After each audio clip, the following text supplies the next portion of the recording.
Hi. Duty namin ngayon, i-end na sila. Sayang, hindi natin na-video na sila si Becky Cameron. Oo. Becky Cameron already Departed. yeah. Ano kasi may duty si Becky sa bukas. Nandito kami sa waiting area. May television.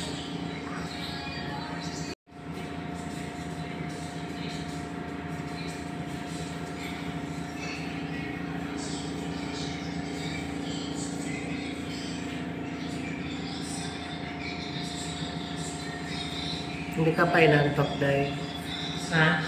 Hindi ka pa ba inaantok? Hindi pa. Laban. Lumalaban po yung mata natin ngayon.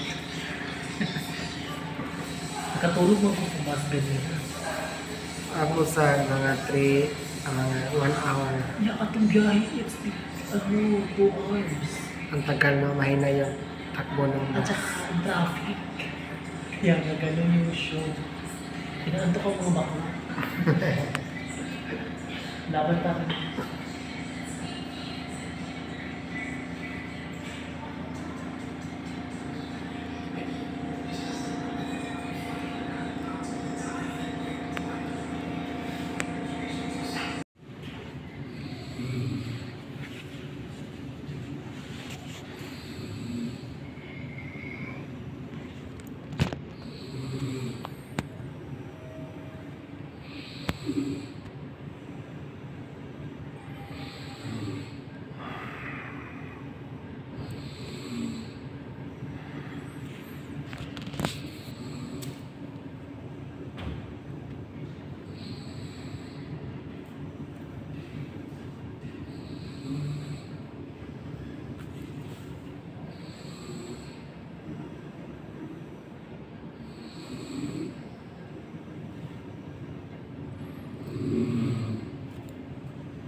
Good morning.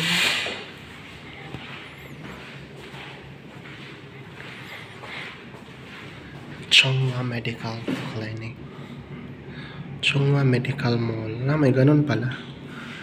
Chongwa Medical Mall. So that's the outside view.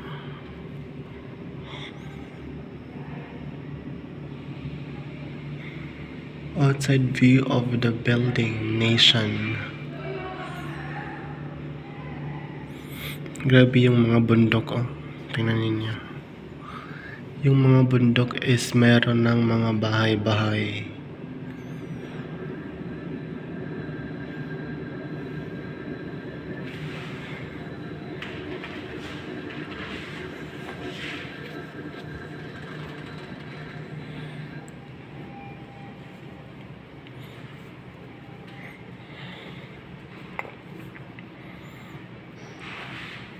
Tulog pa yung kasama ko. Na sila, mag-take out lang ko na sila. Ha? Alil ta mong kaan, mag-take out lang ka. Ang sabi itong pamahaw. Nag-mouse na ako ito. Nakatubid ako maayos, ha? Okay, nag-mouse na. Ganina? Pahawak niyo. O ako ni Hagok.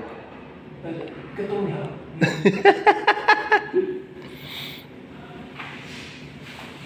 So, ayan.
So, ayun. Tapos doon kami nag-breakfast. Yeah. Hili kay Pumba. Fresh na fresh pa din. Kahit wala masyadong tulog. Yeah. Fresh na fresh. And, ayan. Masok sana kami kanina, mga around 5, pero hindi kami pinapasok. Oo. Bakit? So, yung ginawa na lang namin, sabi nung ano doon, maghintay daw ng 9 a.m. kasi visiting hours ng 9 a.m. But may agreement naman sila na pwede po kami pumasok anytime. Anytime. But, ewan ko kung bakit nagbago yung decision. Pero ano naman, umalis kami doon si Happy An TV, mga around almost 1 a.m. Oh yeah. Hindi pa ako nakatulog. At saka nakatulog talaga ako. From mga 1 a.m. to 5. Mga 4 hours. Saktong-sakto yung tulog ko. And ayan, hindi ako inaantok. Sila binantok kasi nakikinig siya sa hilig ko. Uuwi kami mamaya, Yeah. Hihintayin muna namin si May Timang na makarating dito kasi para may kasama. May kasama si Vice. Kapag aalis kaming dalawa, si Ate Bisinta is wala pong ibang kasama. Yung partner lang niya. Tapos okay naman din yung partner. Huwag isa lang talaga yung kapatid niya, Ate Chai. So, ayan. Sabi ni Drew, hintayin muna namin. Wala naman kaming pasok today. Yeah, and also tomorrow. Today is Saturday. So, lang talaga. Let us all pray for the fast recovery of Ate Cha. And update namin for now, nasa pa din siya, nasa ICU pa din po siya. So, yan lang po. And let us pray for his fast recovery. Yan lang po talaga. Alam ko na God is good all the time. All the time is good. All the time God is good. And mayroon talagang mayroon talaga. Naniwala po kami sa mga ano tawag doon? Himala. Yes. So, laban. Pero siya kagabi, no? Pag nakikinig talaga siya sa amin, kasi could you imagine nung hindi pa dumating si Becky Cameron, yung heartbeat ba tawag? Parang heartbeat. Yung heartbeat niya dun is nasa lang, 91, 92. Pagdating ni Becky, naging 103. 103, yes. Oo nga. Kompleto kasi yung Original Charring Angels kagabi. Tapos sabi pa ni Becky, alol. Kasi din tawag na kay Ate siya. Pag aabot yan ng 105, maghingi ako ng Facebook sa gwapong caregiver. So naging 103. So grabe yung grabe yung namin doon sa loob. Para kasi alam namin na kikilig sa Ate siya. At saka pag kami na yung tawag doon, hihiyawan, sasabay din yung sa teacher sa amin. So yun, biglang tumaas talaga yung niya, yung heartbeat ba yun, yung nasa itaas. At saka yung BP niya. Yung BP din niya, naging good ulit. Yeah. Before ato, anong oras yun? Mga around 6? Around 6 or something. Yung BP niya is palpa 70.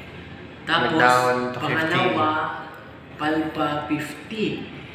Nung dumating na si Becky, 100 plus. Over 70. Over 70. So, ayan. Grabe talaga. It's a miracle. It's a miracle, fighting spirit ni Ate Cha. So, I'll see you later. Update po kami pag na kami.